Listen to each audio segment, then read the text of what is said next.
Hello and welcome to the next lesson in our topic, which is all about Britain since World War II, called Britannia. This week we'll be learning about how the monarchy changed after the war and all about the coronation of our Queen, Queen Elizabeth II in 1953.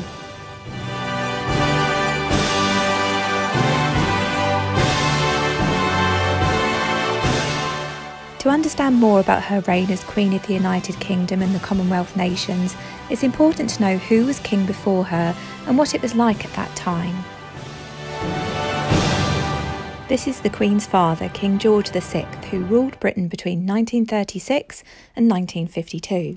King George's father, King George V, had been king before him, and after his death the throne had been passed to George's older brother Edward VIII. However, he abdicated the throne after less than a year, which means he gave up and wanted to pass the throne on, so in 1936 it passed to Elizabeth's father, King George VI. Princess Elizabeth, seen here at her father's coronation, alongside her mother Lady Elizabeth and younger sister Margaret, was only 10 years old when her father became King of Britain. This was during wartime, and Elizabeth's father and mother quickly became very popular monarchs who stayed in Buckingham Palace in London throughout the war to support their people and famously visited bomb sites and spoke with people about their loss. Let's take a look at some of the footage from that time that made them so popular with the British public. To most of us, the renewal of the Blitz causes little surprise. To some it brings fresh suffering and sorrow. To others, a reminder not to let complacency get the better of them. The Luftwaffe is again making night hideous. The light of day shows how. In London suburbs and wherever homes have fallen, the average comment to the night's work is, "What must it be like in Germany?"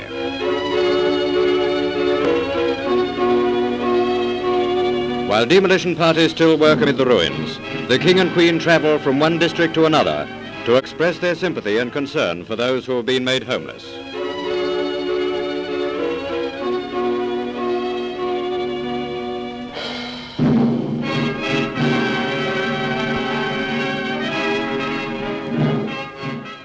Although she was only young during the war, Princess Elizabeth played her part in supporting the children of Britain who were affected. Let's listen to her first public address to the nation when she was only 14 years old. How do you think this made the British public relate to the young princess? Elizabeth. In wishing you all good evening, I feel that I am speaking to friends and companions who have shared with my sister and myself many a happy children's hour. Thousands of you in this country have had to leave your homes and be separated from your fathers and mothers. My sister Margaret Rose and I feel so much for you, as we know from experience what it means to be away from those we love most of all. To you living in new surroundings, we send a message of true sympathy, and at the same time we would like to thank the kind people who have welcomed you to their homes in the country. All of us children who are still at home think continually of our friends and relations who have gone overseas, who have travelled thousands of miles to find a wartime home and a kindly welcome in Canada, Australia, New Zealand, South Africa, and the United States of America. My sister and I feel we know quite a lot about these countries. Our father and mother have so often talked to us of their visits to different parts of the world. So it is not difficult for us to picture the sort of life you are all leading, and to think of all the new sights you must be seeing and the adventures you must be having. But I am sure that you too are often thinking of the old country. I know you won't forget us. It is just because we are not forgetting you that I want, on behalf of all the children at home, to send you our love and best wishes, to you and to your kind hosts as well. Before I finish, I can truthfully say to you all that we children at home are full of cheerfulness and courage. We are trying to do all we can to help our gallant sailors, soldiers and airmen. And we are trying too to bear our own share of the danger and sadness of war. We know, every one of us, that in the end all will be well, for God will care for us and give us victory and peace. And when peace comes, remember, it will be for us, the children of today, to make the world of tomorrow a better and happier place. My sister is by my side, and we are both going to say good night to you. Come on, Margaret. Good night, children. Good night, and good luck to you all. And if I may be allowed, I would like to say what is in the minds of all the children listening. Thank you, Princess Elizabeth, very much for broadcasting in the Children's Hour. Princess Elizabeth also joined the Auxiliary Territorial Service during the war in 1945, becoming the first female member of the royal family to join the armed forces as a full-time active member. In 1947, Princess Elizabeth married Philip Mountbatten. She was 21 years old at this time. The day is November the 20th, 1947. The time, 11 o'clock. A nation and a world watch. Once only in 1100 years of British kingship has there been such a day. An heiress presumptive to the throne marries the man of her choice. The wedding was broadcast by radio to over 200 million members people. of Europe's royal houses, the peers and the people. History is in the making. 3 miles away, Lieutenant Philip Mountbatten, now His Royal Highness the Duke of Edinburgh, leaves. But the eyes of the world are centred on Buckingham Palace. Into the dull November morning, 2 greys draw the Irish stagecoach. Inside, Her Royal Highness Princess Elizabeth and her father. And now the solemn service begins.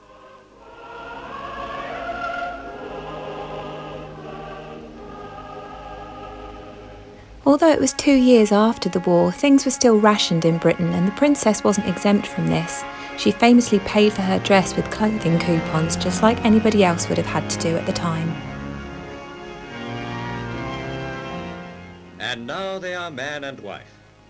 The princess had been in the abbey for nearly an hour. What followed the service was the ornate pageantry of a state occasion. It showed that this was no ordinary wedding, but that of a king's daughter. Following the bridal procession came the bride's father and mother, and behind them 5 kings, 5 queens, and 8 princes and princesses. The great crowd waited eagerly.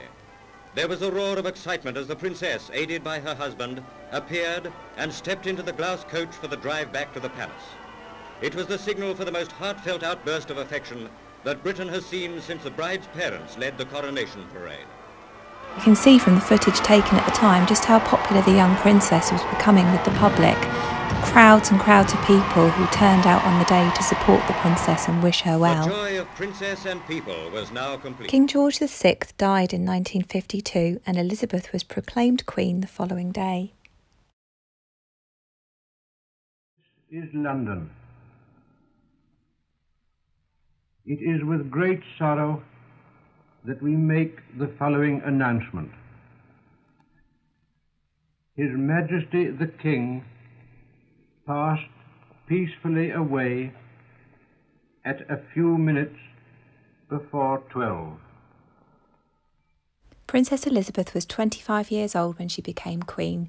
Her coronation was the following year in 1953 and was the very first coronation ever to be broadcast on TV. As not a lot of people owned one in those days, a lot of people even went to buy one, especially for the service. Over 20 million people watched the coronation that year, the very first time that it ever outnumbered the radio broadcast numbers. That having a right faith and manifold fruit of good works, you may obtain the crown of an everlasting kingdom, by the gift of him whose kingdom endureth forever. Amen.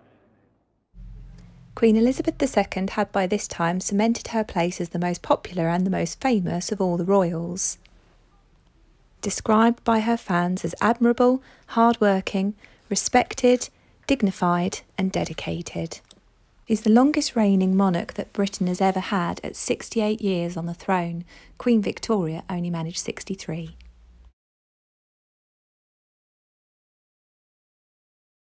The task you'll find this week for history on the Google Drive looks like this. First thing that we'd like you to do is a Diamond 9 activity. There are 9 points here that all detail something significant about the Queen's reign and her life and her popularity.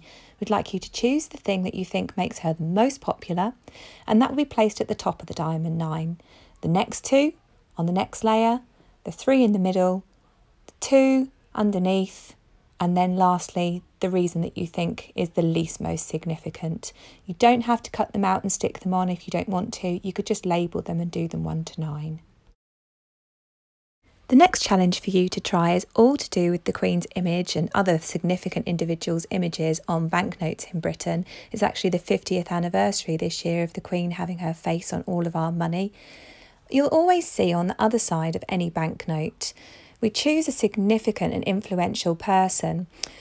Now, they have to have a really good reason. They have to be British and, most importantly, they have to be dead. So you can't choose yourself to depict yourself on a banknote. We want you to choose somebody who you think has had a significant impact upon Britain and draw them for the back of the £20 note this year. As always, you don't have to print the pro forma here that's on the task sheet. You can draw your own. It's just a rectangle and it just has Bank of England across the top, so you can use any piece of paper. Good luck for your home learning this week, Year 6.